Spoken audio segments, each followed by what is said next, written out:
muta'attiratan aw muzayyinatan walau masturatan wa bi'izni zawjiha in kanat tamurru 'ala ar-rijalil ajanib.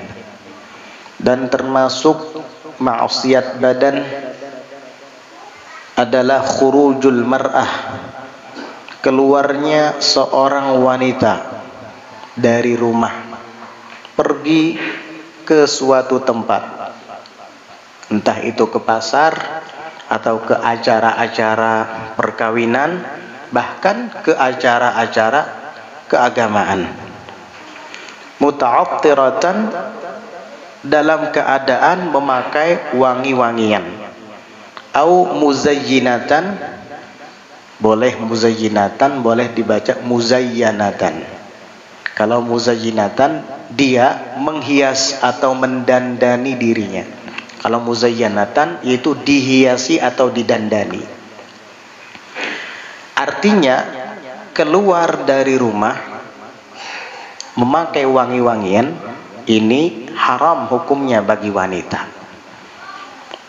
Berdandan dan bersolek atau berhias diri, itu keharaman yang lain lagi. Itu dua berarti dosa yang didapat oleh perempuan ketika keluar dari rumah dalam keadaan memakai wangi-wangian. Itu dilarang walau masturatan, walaupun badannya tertutup rapi. Iya. Walaupun dia pakai cadar, tapi wangi-wangiannya semerbak, tercium oleh lelaki-lelaki yang berselisihan dengannya di perjalanan. Haram hukumnya. Pakaian rapi, pakai abaya, pakai kerudung, bahkan pakai cadar, tapi minyak wanginya, aromanya semerbak hingga tercium oleh laki-laki ajnabi yang tidak ada hubungan mahram dengan dia. Haram hukumnya. Pakaian rapinya, abayanya, cadarnya tidak dapat menghalanginya dari keharaman ini ketika ia memakai wangi-wangian yang semerbak. Itu dilarang. Walau masturatan, walaupun dia dalam keadaan tertutup, auratnya semua ditutup rapi, tetapi aroma wangi-wangian yang ia gunakan itu menyebar semerbak sehingga tercium oleh siapa saja yang berselisihan dengannya. Itu dilarang. Wa bi izni zaujiha, dan walaupun dengan izin suaminya. Walaupun dengan izin suaminya. Karena ini berkenaan dengan larangan agama. Suami tidak bisa menghalalkan yang diharamkan oleh Allah dan Rasulnya. Karena ini menyangkut larangan agama, maka izin suami tidak berpengaruh kepada istri ketika keluar dalam keadaan memakai wangi-wangian. Hati-hati kaum wanita ketika membeli minyak wangi yang semerbak, yang terkadang dibangga-banggakan di hadapan teman-teman wanitanya. Tahu nggak, saya beli parfum ini di mana? Jerman ya? Parfum terkenal tuh di mana biasanya? Hah? Paris ya, di daerah Paris. Ini parfum dari Paris. Tahu nggak, harganya ini 5 juta loh. Oh, iya. Kalau disemprot jarak 5 meter tercium, wangi sekali. Subhanallah. Menghabiskan uang 5 juta demi hanya untuk masuk neraka. Kasihan. Menghabiskan uang 5 juta demi hanya untuk mendapat dosa. Rugi, bangkrut. Malah dibanggakan lagi. Sudah jelas dilarang, di agama diharamkan, dia bangga-banggakan di hadapan teman-teman wanitanya. Walaupun suaminya mengizinkan. Paham? Ingkanat, larangan ini bagi wanita tersebut, ingkanat, jika ia tamurru 'ala rijalil ajanib, jika dia nanti akan lewat kepada laki-laki yang ajnabi, yang tidak ada hubungan mahram, baik dari segi nasab ataupun dari segi susuan atau pernikahan, dan bukan suaminya.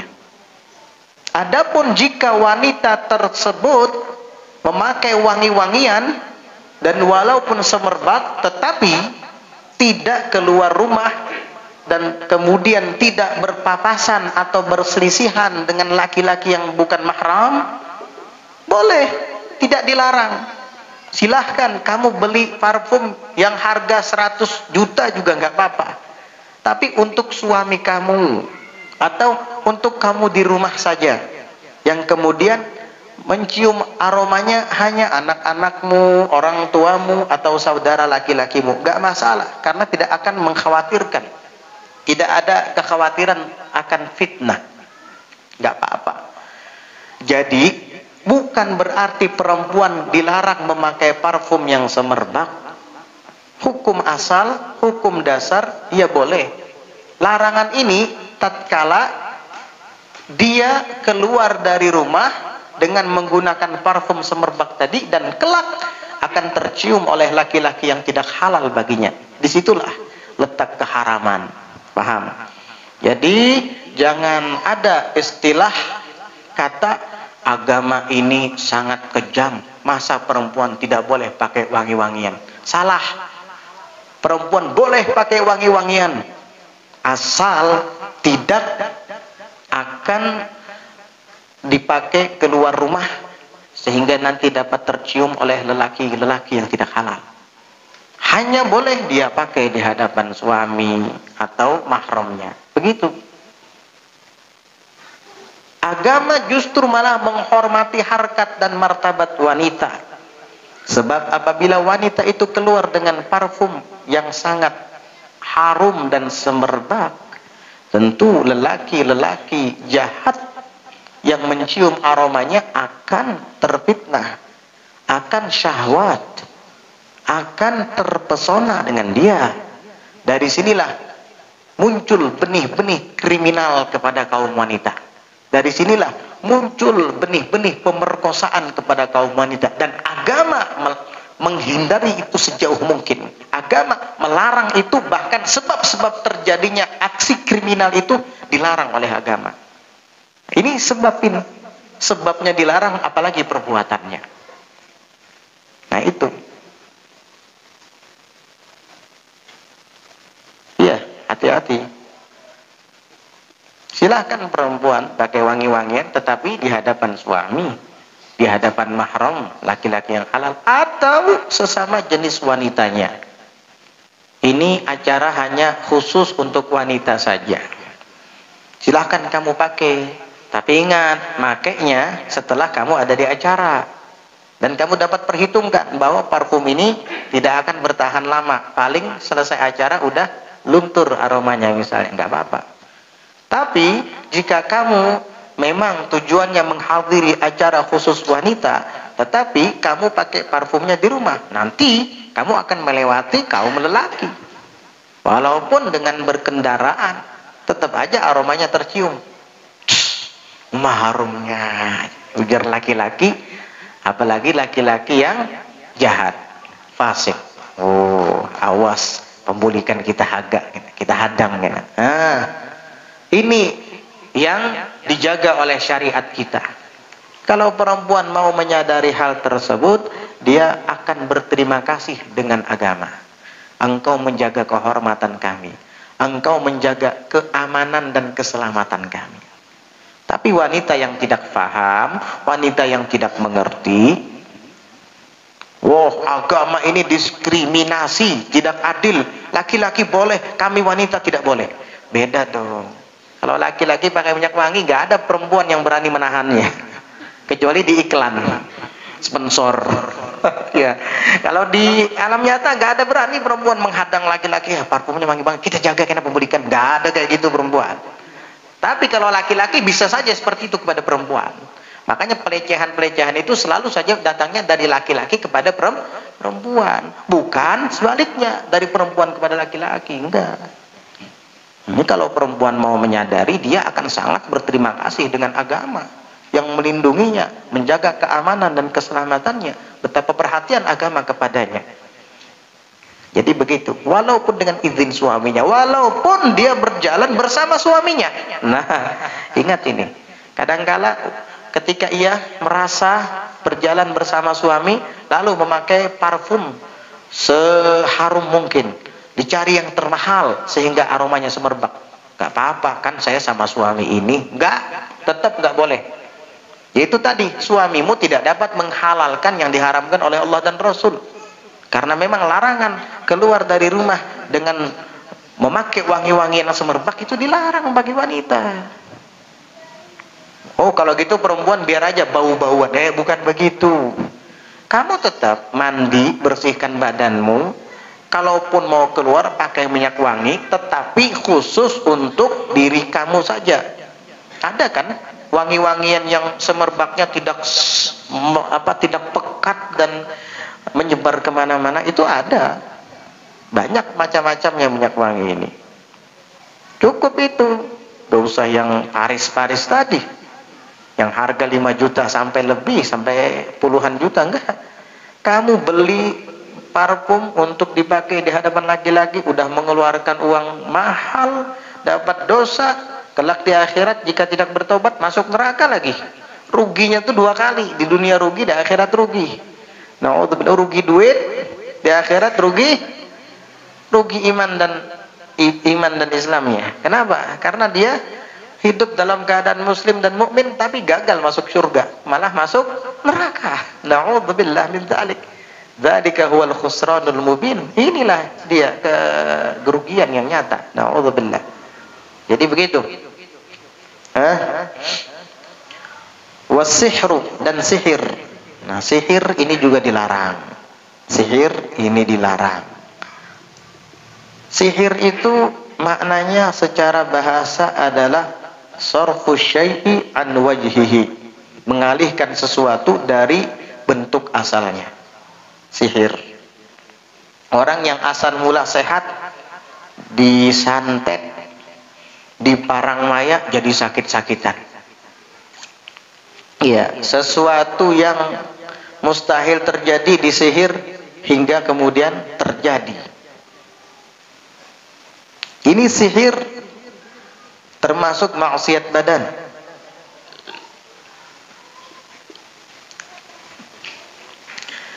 Sihir ini bisa timbul bi aqwalin wa af'alin, dengan ucapan-ucapan atau dengan perbuatan-perbuatan. Yansha'u anha, yang akan timbul darinya perkataan dan perbuatan tadi, umurun khariqatun lil 'adah, hal-hal yang menyalahi kebiasaan, yaitu hal-hal yang aneh. Itu sihir, bukan keramat. Sihir itu bisa merubah tali jadi ular, seperti dulu yang terjadi di zaman Nabi Musa. Penyihir Firaun merubah tali-tali menjadi ular. Akhirnya Nabi Allah Musa melemparkan tongkatnya yang kemudian berubah juga menjadi ular yang besar dan memakani ular-ular para penyihir itu. Yang dilakukan oleh para penyihir itu muncul dari mantra-mantra mereka atau sesembahan-sesembahan mereka. Adapun yang keluar dari Nabi Allah Musa alaihi salam itu berasal dari Allah, sehingga disebut dengan mu'jizat. Para penyihir tadi disebut dengan sihir. Nah, orang yang suka main sihir atau main perdukunan itu melakukan maksiat badan. Dengan sihir seseorang bisa mengirim penyakit kepada orang lain. Dengan sihir seseorang bisa membuat akal orang lain menjadi tidak waras. Dengan sihir seseorang bisa bahkan membuat orang lain meninggal dunia. Itu sihir. dari syaitan dan iblis. Ada mantra-mantra dan jambi-jambinya. Walaupun di sini ada perbedaan pendapat. Wa madhhabul ulama'i annahu haqqun wa lahu haqiqah. Madhab mayoritas ulama berpendapat bahwa sihir itu memang ada dan ada kenyataannya. Iya. Dan itu memang terjadi kan? Ada orang yang meninggal dunia setelah diperiksa di kedokteran, ternyata penyakitnya non medis, kurus badannya, ternyata disihir. Bahkan dulu Nabi kita Muhammad sallallahu alaihi wasallam sempat disihir oleh Labid dan anak-anaknya, seorang Yahudi yang ahli dalam menyihir. Nabi sempat terpengaruh oleh sihir itu, badan beliau terasa sakit-sakit. Akhirnya apa? Allah kirim surah Al-Falaq. Qul a'udzu birabbil falaq min syarri ma khalaq wa min syarri ghasiqin idza waqab wa min syarri an-naffatsati fil 'uqad wa min syarri hasidin idza hasad. Ketika Nabi membaca tiap-tiap ayat daripada surah tersebut, maka buhul-buhul yang mengikat orang-orangan yang diserupakan dengan Nabi itu terlepas dari tubuhnya satu persatu. Dulu ada orang Yahudi, Labid dan anak-anaknya yang ahli dalam menyihir. Ketika itu salah seorang dari kalangan orang munafik disuruh untuk pergi ke rumah Nabi dan mengambil rambut Nabi. Dia kemudian melihat sisir yang pernah digunakan oleh Nabi. Kebetulan di sisir itu ada sehelai rambut Nabi sedang nyangkut. Dia ambil dan dia serahkan kepada Labid dan anak-anaknya. Labid pun mulai melakukan aksi sihirnya. Labid membuat patung orang-orangan, dililit rambut Nabi di sana. Kemudian patung itu diikat dengan buhul-buhul, 7 ikatan. Setiap Nabi membaca ayat daripada surah Al-Falaq, maka setiap ikatan terlepas dan terlepas. Sehingga Nabi pun kemudian sembuh. Al-Mu'awwidzatain, Al-Falaq dan An-Nas. Makanya dinamakan surah Al-Mu'awwidzatain, 2 surah yang melindungi. Ini penangkal sihir ini, Al-Falaq dan An-Nas. Jangan anggap remeh. Dalam riwayat Rasulullah sallallahu alaihi wasallam dikasih tahu oleh Jibril, wahai Muhammad, yang melakukan sihir kepadamu adalah Labid dan putri-putrinya, dan itu orang-orangan yang seperti patung tersebut dia letakkan di sumur yang bernama Zarwan. Sumur Zarwan namanya. Akhirnya Nabi menyuruh Sayyidina Ali bin Abi Thalib dalam sebuah riwayat untuk pergi ke sumur Zarwan tersebut, lalu memeriksa. Ternyata memang betul ada patung kecil, boneka kecil yang diikat rambut Nabi di situ, dan buhul-buhul yang terlepas itu masih ada tertinggal di sosok orang-orangan yang dibuat oleh Labid dan anak-anaknya itu. Akhirnya diambil oleh Sayyidina Ali bin Abi Thalib. Nah, itu sumur Zarwan itu dalam riwayat sampai sekarang masih ada. Wallahu a'lam zaman sekarang ya. Itu termasuk air yang makruh digunakan untuk wudhu. Karena dulu Nabi pernah disihir dan alat-alat sihir tersebut ditaruh di sana. Zarwan nama sumurnya itu. Paham? Nah, jadi sihir itu memang ada, bahkan menyakiti, bahkan bisa membunuh. Tapi jangan takut. Sihir datangnya dari setan, dari iblis. Hanya orang yang dekat dengan setan dan iblislah yang bisa terpengaruh sihir. Kalau seseorang dekat dengan Allah, dekat dengan Rasulullah, dekat dengan orang-orang soleh, tidak akan mempan sihir kepadanya. Arti dekat dengan Allah, dia tidak pernah lepas daripada zikrullah. Arti dekat dengan Rasulullah, dia selalu gemar berselawat kepada Nabi. Arti dekat dengan ulama, dia suka bergaul dan berbaur dengan mereka. Kalau dekat dengan ulama, disuruh membaca Ratibul Attas 4 membaca, disuruh membaca Ratibul Haddad 4 membaca, Diajak membaca Al-Wirdul Latif 4, membaca, dari mana setan bisa menyerangnya? Dari arah mana iblis bisa menyerangnya? Yang ada kiriman-kiriman dukun itu mantul kena dukunnya sendiri, dukunnya yang mati nanti. Iya, begitu. Jangan takut dengan sihir. Nabi Muhammad sudah ajarkan kepada kita. Ada Al-Falaq, ada An-Nas, ada Ratibul Haddad, ada Ratibul Attas. Kenapa mesti takut? Nabi juga mengajarkan kepada kita kiat-kiat agar terhindar daripada syaitan. Setiap menjelang tidur baca Bismillahirrahmanirrahim 21 kali. Maka kamu akan dijagakan dari 4 macam kebakaran, kecurian, syaitan, dan mati dalam keadaan mendadak. Asal menjelang tidur membaca Bismillahirrahmanirrahim, Bismillahirrahmanirrahim sebanyak 21 kali. Amalkan itu.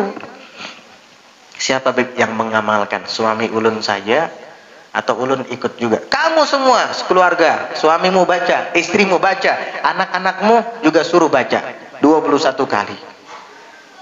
Orang zaman dahulu itu dari saking takutnya dengan sihir, istilah kata Dayak, kalimat Dayak namanya parangmaya, atau bahasa Jawanya santet, bahasa Indonesia itu ya santet.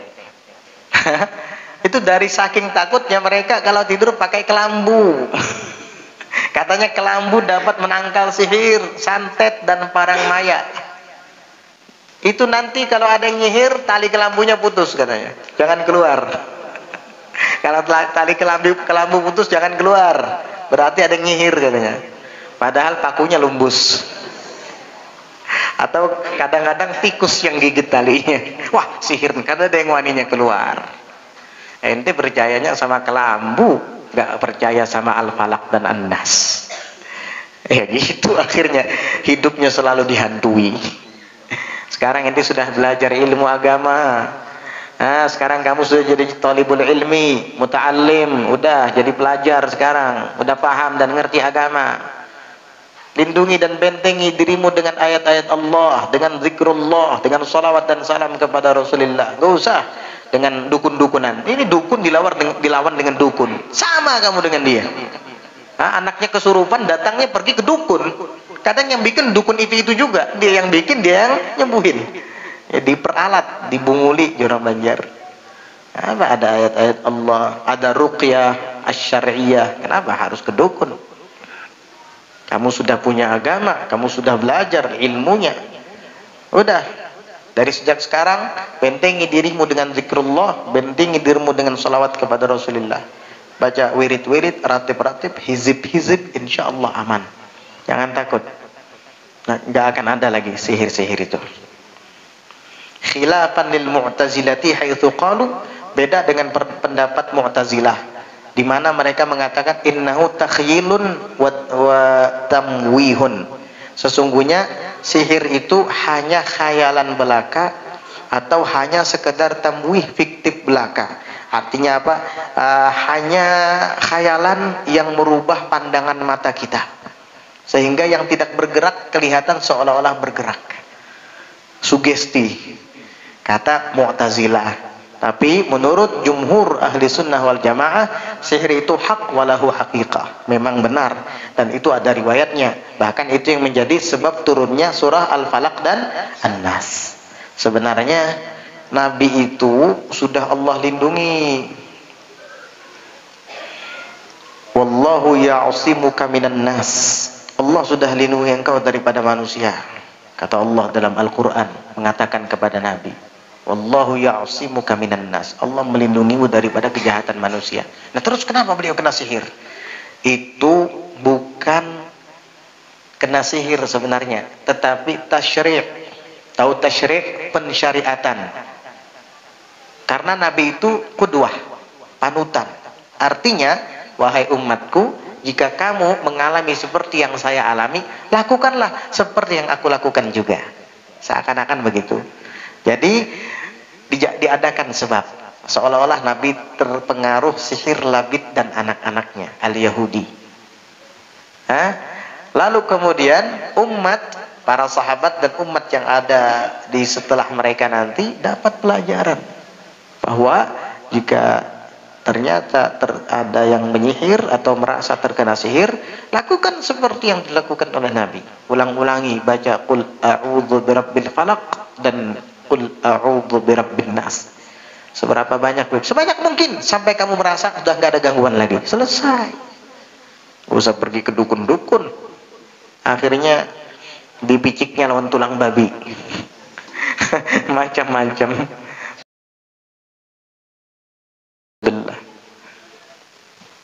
Jadi begitu.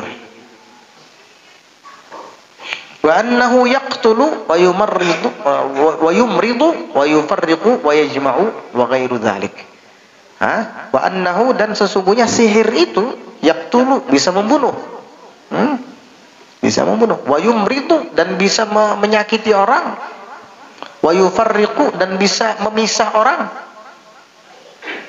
Artinya bisa membuat suami istri tidak akur, bertengkar, lalu kemudian bercerai. Bisa jadi faktornya adalah sihir. Makanya Harut dan Marut itu ketika turun ke bumi, dia mengajarkan sihir. Akhirnya orang-orang banyak belajar dari Harut dan Marut. Fayata'allamuna minhuma ma yufarriquna bihi bainal mar'i wa zawjih. Akhirnya orang-orang belajar dari Harut dan Marut. Mantra-mantra, jampi-jampi. Apa bahasa Banjarnya tuh? Mantra-mantra, jampi-jampi itu apa? Bemamang-bemamang, geruntung manau, geruntung waluh. Apa lagi? Macam-macam. Iya.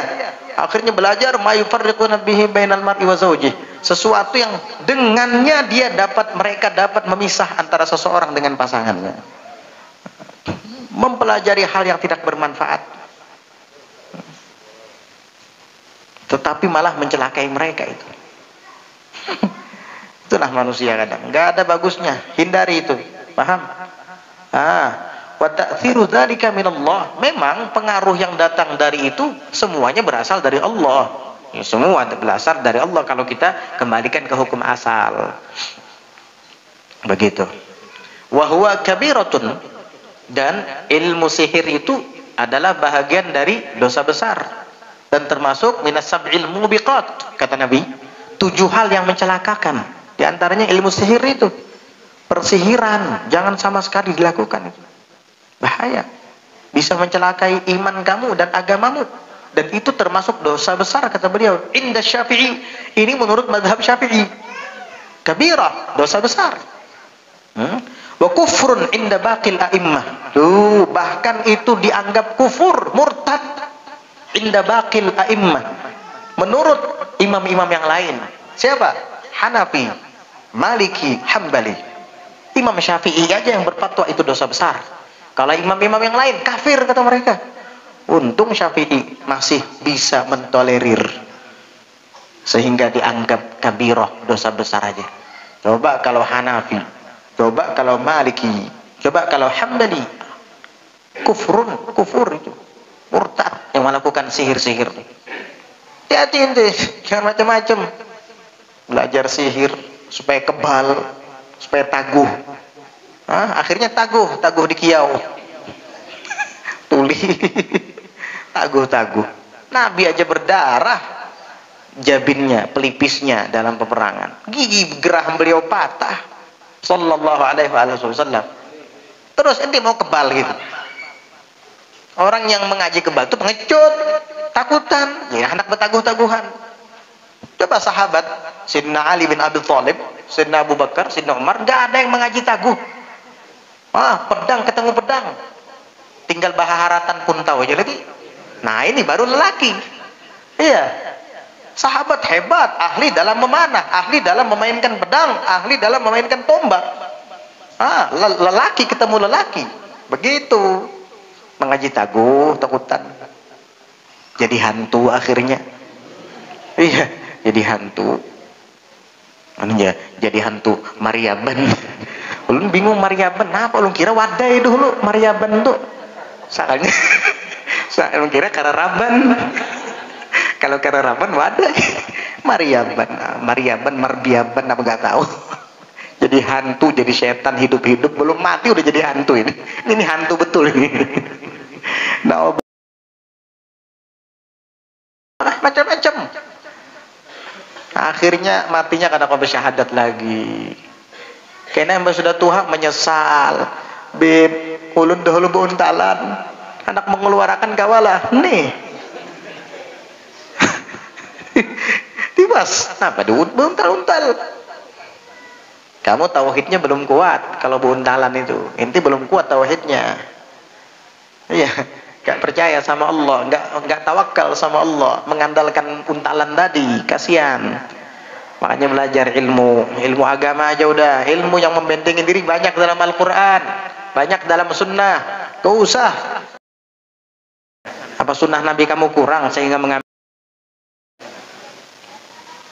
Kamu sholat isya berjamaah, nih sholat isya berjamaah sampai besok subuh, Allah lindungi kita. Nanti sholat subuh berjamaah lagi sampai isya lagi, dilindungi sama Allah. Man shalla subha fi jama'atin kana fi dhimmatillah hatta yumsi, wa man shalla al-isya'a fi jama'atin kana fi dhimmatillah hatta yusbih. Orang yang sholat isya berjamaah, dia berada di dalam tanggungan Allah, dijamin sama Allah sampai sore. Nanti sore isya maksudnya baca sholat berjamaah lagi, maka Allah tanggung dan jamin keselamatannya sampai pagi lagi. Subuh berjamaah lagi, terus begitu, aman kamu insya Allah. Banyak. Ada lagi faidah yang disebutkan oleh Syekh Muhammad Nawawi bin Umar Al-Jawi Al-Bantani. Kata beliau, jika engkau salat sunnah rakaatil fajr, 2 rakaat sunnah fajar, di rakaat pertama membaca surah Al-Insyirah, setelah Al-Fatihah baca Bismillahirrahmanirrahim, alam nashrah laka sadrak sampai akhir. Kemudian di rakaat kedua baca lagi surah Al-Fil, alam tara kaifa fa'ala rabbuka bi ashabil fil. Nanti kamu selesaikan sampai salam, maka Allah Subhanahu wa ta'ala akan lindungi ia dari tangan-tangan yang akan berbuat zalim kepadanya. Tidak akan sampai. Tangan-tangan nakal yang ingin berbuat zalim kepadanya tidak akan sampai. Kapan itu dilakukan? Sebelum salat subuh. Makanya jangan tinggalkan 2 rakaat sunat fajar sebelum subuh itu. Besar sekali fadilatnya. Belum lagi Nabi mengatakan rakaatal fajri khairun minad dunya wa ma fiha. 2 rakaat sunnah fajar lebih baik dari dunia dan seisinya. Ini pahalanya. Faidahnya, kalau kita di dalam rakaat pertama setelah Al-Fatihah membaca Al-Insyirah, alam nashrah laka sadrak, di rakaat kedua setelah Al-Fatihah membaca Al-Fil, Allah lindungi kita dari tangan-tangan yang akan berbuat zalim. Tangan-tangan itu tidak akan sampai kepada kita. Orang hendak menembak, meliung pelurunya. Ada sampai. Orang hendak berbuat jahat menghadangi kita, terselisih. Kita sudah lewat, hanyarnya datangan. Nah, ini kan bagus kalau kayak gitu. Amalkan itu. Amalkan itu. Apalagi di zaman yang banyak kriminalnya. Subuhnya berjamaah, isyaknya berjamaah. Sebelum sholat subuh baca sholat sunat 2 rakaat fajar, baca tadi Al-Insyirah dan Al-Fil. Setelah Al-Fatihah rakaat pertama dan kedua, aman insyaallah. Belum lagi kita baca Al-Wirdul Latif, belum lagi kita baca Ratibul Haddad, Ratibul Attas. Wah, kalau kita terus mengamalkan yang seperti ini, kada usah buntalan, kada usah buntalan. Baik mau untal intalu, sehat awak. Intalu ayam, sehat awak. Daripada muntal minyak bintang jadi hantu, sudah mati ger, men bintang itu hidup pulang gitu. Siapa pulang? Nang hidup nih, makasih anang mati ini hidup pulang, siapa yang hidup ini? Macam-macam. Jadi begitu.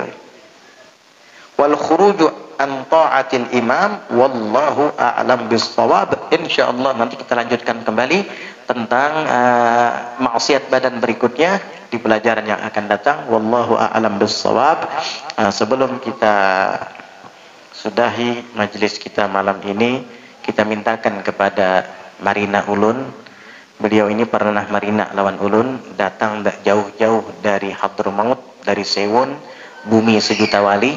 Kita mintakan kepada beliau Al-Habib Muhammad bin Umar bin Hud As-Safi As-Saggaf untuk mentalqinkan kita kalimat tauhid, dan kita ikuti apa yang beliau baca, karena beliau sangat banyak menjumpai ulama-ulama di zamannya.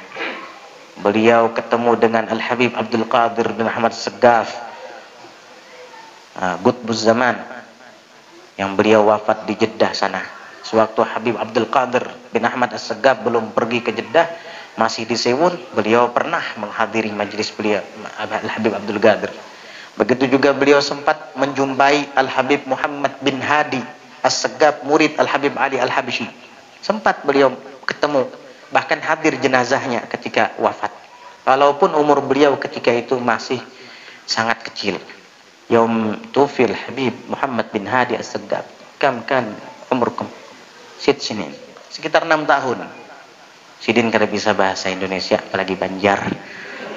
Jadi kalau anak pandai lawan Sidin bahasa Arab. Qulna lahum anta ma tatakallam bil Indonesia fadlan 'anil Banjariyah. Qulna lahum yani ay wahid yukallimak labud bil Arabiyyah. Mari bersama kita ikuti talqin kalimat tauhid yang akan beliau bacakan, dan kita ikuti bersama. Insyaallah mudah-mudahan bermanfaat. La ilaha illallah, la ilaha illallah, la ilaha illallah, la ilaha illallah, la ilaha illallah, la ilaha illallah.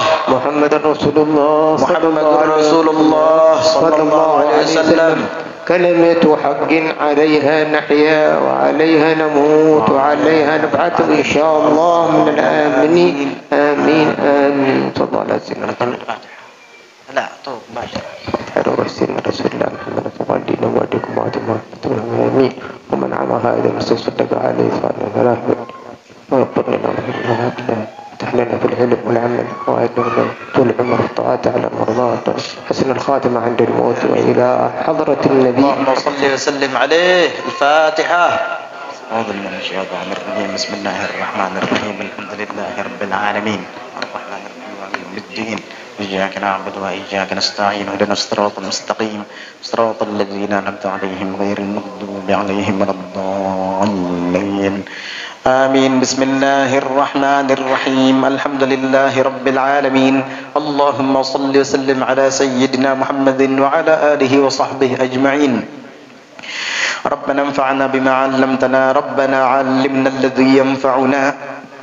ربنا فقهنا وفقهنا في الدين وانفقنا وفقه أهلنا وقربتنا في ديننا مع أهل القدر أنثى وذكر. ربنا وفقنا ووفقهم لما ترتضي قولا وفعلا كرما وارزق الكل حلالا دائما وأخل أتقيا علماء نحظى بالخير ونكفى كل شر. ربنا واصلح لنا كل شؤون وأقر برضا منك العيون واقض عنا ربنا كل الديون قبل أن تأتينا رسل المنون واغفر واستر أنت أكرم من ستر. وصلاة الله تغشى المصطفى من إلى الحق دعانا والوفاء بكتاب فيه للناس شفاء وعلى الآل الكرام الشرفاء وعلى الصحب المصابيح الغرر. اللهم اهدنا بهداك واجعلنا ممن يسارع في رضاك ولا تولنا وليا سواك ولا تجعلنا ممن خالف أمرك وعصاك. وصلى الله على سيدنا محمد النبي الأمي وعلى آله وصحبه وسلم. سبحان ربك رب العزة عما يصفون. سلام على المرسلين والحمد لله رب العالمين. الله